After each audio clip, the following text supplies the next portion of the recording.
முன்னொரு காலத்தில் அரபு நாட்டில் மிகப்பெரிய செல்வந்தர் இருந்தார். அவருக்கு 3 மகன்கள் இருந்தனர். மூவருமே அவருக்கு வணிகத்தில் உதவி செய்தனர். ஆனால் அவரோ தம் நம்பிக்கைக்கு உரிய அடிமை சொல்வதை கேட்டு நடந்தார்.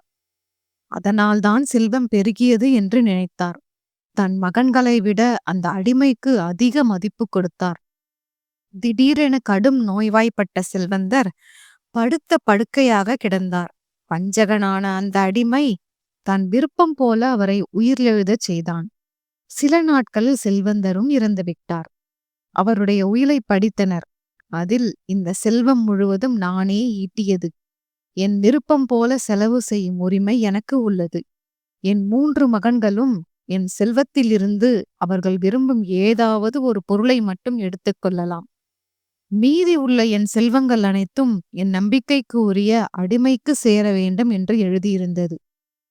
இந்த செல்வந்தர் தன் மகன்களை இப்படி ஏமாற்றி விட்டாரே என்று அனைவரும் வருந்தினர்.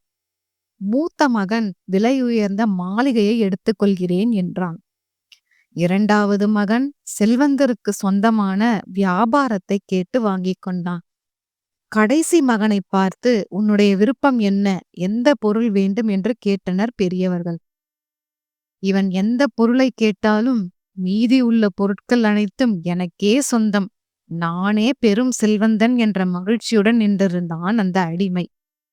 ஆனால் அறிவி கூர்மையுடைய 3வது மகன், என் தந்தைக்கு அடிமையாக இருந்த நீ எனக்கும் அடிமையாக இருக்க வேண்டும், இவனே நான் தேர்ந்தெடுக்கும் ஒரே பொருள் என்றான். அந்த அடிமை அவனுக்கு அடிமையானதால் எல்லா செல்வமும் இளைய மகனுக்கே உரியதாயிற்று. தன்னுடைய கெட்ட புத்திக்கு கிடைத்த பரிசை எண்ணி நொந்து போனான் அடிமை.